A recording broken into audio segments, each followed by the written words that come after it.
Apple vient de finir sa conférence du printemps 2022 et on a quelques nouveautés, c'est parti pour le récap. On commence avec la nouveauté principale de cette conférence et c'est le MacBook Air M2. Alors il n'est pas tout seul, il y a aussi le MacBook Pro M2, mais entre les deux il n'y a pas beaucoup de différence si ce n'est que le MacBook Pro est équipé de ventilateurs et de plusieurs ports sur le côté si vous voulez brancher des disques durs, etc.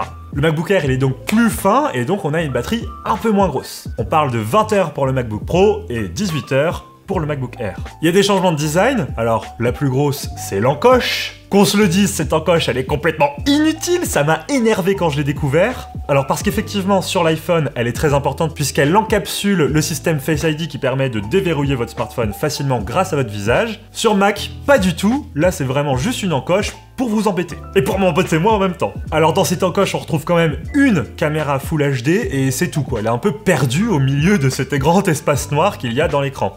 Sachant que cette caméra, on aurait pu la caler tout en haut dans les bordures. Hein. Il y a Asus qui le fait très bien. Mais bon, je pense que pour Apple, ajouter l'encoche, c'est une manière de réutiliser ce design iconique de l'iPhone et donc de marquer leur empreinte sur un ordinateur qui, justement, ne ressemblera pas aux autres. Il y a une encoche, donc c'est Apple. Ah, j'adore. Ou pas. Ce MacBook, il est disponible en plusieurs coloris. Il y a du bleu très foncé, il y a du or, du gris clair et du gris foncé. Joli coloris. Puis bon, c'est dans le titre, ces MacBooks seront équipés de la puce M2. Alors c'est la nouvelle puce qui succède à la puce M1. Puce M1 qu'on avait adorée pour son autonomie, pour sa puissance, pour sa réactivité. Et donc là, ils vont encore plus loin. Donc selon Apple, ils nous ont donné des pourcentages comme ils savent si bien faire. 35% de puissance en plus par rapport au M1. Et puis 2 fois plus rapide que tous les PC 10 cœurs que vous trouvez sur le marché. Ça, on demande à tester. Est-ce qu'elle aura la même autonomie que les anciens MacBook M1? On croise les doigts. Non, faut tester pour savoir ce que ça vaut. La petite question qu'on peut se poser, c'est il faudrait peut-être pas que cette puce M2 soit plus puissante qu'un M1 Pro ou un M1 Ultra. Ce serait embêtant. Si je pense que c'est pas le cas, faudra tester si la puce M2 s'approche de la M1 Pro. D'ailleurs, nouvel OS sur les Mac, macOS Ventura. C'est un nom un petit peu pop pour cacher un fond d'écran qui ressemble énormément au fond d'écran Windows, sauf qu'il est jaune. Alors, je taquine, mais au-delà de ça, il y a quelques nouveautés qui sont vraiment mineures, on parle vraiment de productivité sur Safari, etc. Le truc principal qu'ils ont mis en avant, c'est le Stage Manager. Alors c'est un gestionnaire de fenêtres, moi j'attendais qu'une seule chose, c'est qu'on puisse faire du split screen sur Windows comme on peut le faire très très bien, c'est-à-dire mettre la fenêtre en grand, mettre la fenêtre sur le côté, dans le coin, en haut, en bas. Et ben non! Toutes vos applications se retrouvent sur le côté, dans un espèce de menu 3D des années 2000. Elles sont regroupées par type, donc là les documents, là les photos, là ci, là ça. Et vous allez alterner comme ça entre les applications, mais ça reste toujours autant le bordel. À vous de me dire dans les commentaires si ce Stage Manager vous convainc. Moi perso, ça m'a donné l'impression de revenir à des vieux OS. J'ai l'impression que de mettre cette barre sur le côté, ça rajoute encore plus d'infos alors que j'avais déjà toutes mes applis en bas. Enfin, je sais pas à quoi ils jouent, mais ils jouent à quelque chose. Ils ont tenté en tout cas, mais on verra à l'utilisation, on verra ce que ça donne. Au-delà de ça, il y a plein de petites nouveautés sur les MacBook, le lecteur d'empreintes digitales, l'audio spatial qu'on récupère des anciens MacBook Pro, le chargeur MagSafe et la caméra selfie qui devient une caméra 1080p. Allez, on passe aux nouveautés sur les iPhones. Cette fois-ci, c'est iOS 16 qui a été présenté. Alors, quelques nouveautés intéressantes, surtout, alors moi j'ai adoré, les écrans de verrouillage. Écran de verrouillage dynamique, personnalisable avec des thèmes, un peu comme on fait sur Android. Sauf que là, la mise en scène, la mise en page de tout cet écran de verrouillage est vraiment super intéressant. À la fois, on peut choisir la typographie des éléments affichés sur l'écran, mais en même temps, on peut choisir la couleur, ou également la photo en arrière-plan. Photo qui d'ailleurs peut être détourée directement par l'iPhone pour faire passer des éléments à l'avant-plan et des éléments à l'arrière-plan. En plus de ça, on peut décider de mettre des complications, un peu comme sur les Apple Watch dans les cadrans. On peut mettre le podomètre, la météo, le sport. Et autre nouveauté, Apple avait introduit les widgets il y a un an et maintenant ils les introduisent sur l'écran de verrouillage. Donc directement, vous pouvez avoir des widgets dynamiques qui peuvent apparaître selon votre utilisation. Par exemple, vous attendez votre taxi ou votre Uber, en bas de l'écran, il peut apparaître un widget Uber qui vous dit dans combien de temps il arrive. Pareil pour gérer la musique, pareil pour gérer votre timer, etc. Très pratique, pas besoin de déverrouiller, direct on a l'info, on peut interagir. Mucho bueno, merci Apple. On critiquait souvent Apple pour le manque de personnalisation. Là, ça fait du bien. Merci Apple. Il manque plus qu'à faire ça sur l'écran principal d'accueil de l'iPhone et on sera bon. Et là, quel bond en avant. C'est même mieux que chez Android niveau personnalisation. On va plus loin et ça, on peut que les remercier. Merci.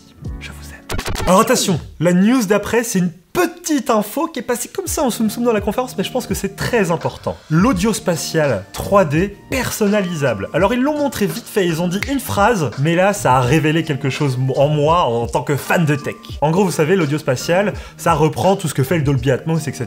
Il y a des gyroscopes dans les écouteurs qui permettent de savoir la position de la tête et donc de mieux spatialiser tous les instruments d'une musique ou d'une scène de film. Et ben là, ce logiciel d'audio spatial serait personnalisable selon votre pavillon auditif.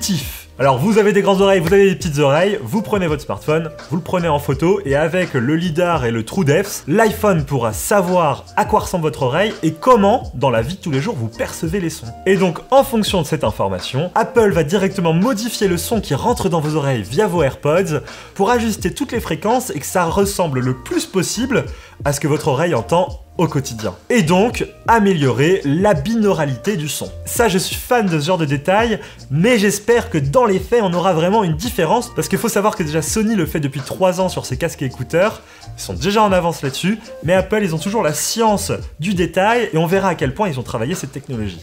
Niveau iPad, on a aussi de la nouveauté. Alors attention, j'ai été un peu déçu, mais il y a 2-3 trucs qui peuvent être intéressants pour tout le monde. Première chose, la météo. Enfin, vous allez pouvoir regarder la météo sur votre iPad. Quoi ? Vous aviez acheté votre iPad 1000 balles et vous pouviez toujours pas savoir quelle était la météo? Perso, j'ai un iPad et c'est vrai que c'était un truc qui me manquait, une appli météo de base bien foutue. Parce que télécharger la Weather Channel ou la Météo France avec 1000 pubs qui entourent ton 27 degrés soleil, c'était un peu chiant quoi. Donc, une belle appli météo avec tous les widgets qui vont avec, mais par contre rêvez pas, on n'a toujours pas la calculatrice, c'est pour l'an prochain. Alors pour moi, ça c'est la plus grosse nouveauté sur iPadOS. Il y a quelques autres nouveautés autour de la productivité et des différentes applications que vous pouvez partager via FaceTime, etc. Partager votre écran, travailler à plusieurs.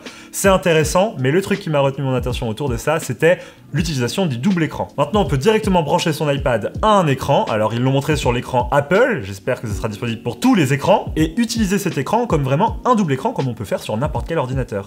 Donc envoyer une application en haut, regarder une vidéo ici, travailler en bas, et utiliser l'iPad comme une tablette graphique. Très intéressant. En plus de ça, ils permettent d'utiliser le Stage Manager dont je vous parlais tout à l'heure et donc d'avoir les fenêtres flottantes un peu bordéliques, mais toujours sympa parce que ça sur l'iPad, on n'avait pas. Alors ce qui est intéressant, c'est que stratégiquement, Apple fait avancer l'iPad pour le rapprocher de ce que peut faire un ordinateur et donc les Mac, mais ils vont jamais jusqu'à vraiment gratter ce que peut faire un Mac, même si je pense qu'ils pourraient parce qu'il y a la puce M1 dans l'iPad maintenant.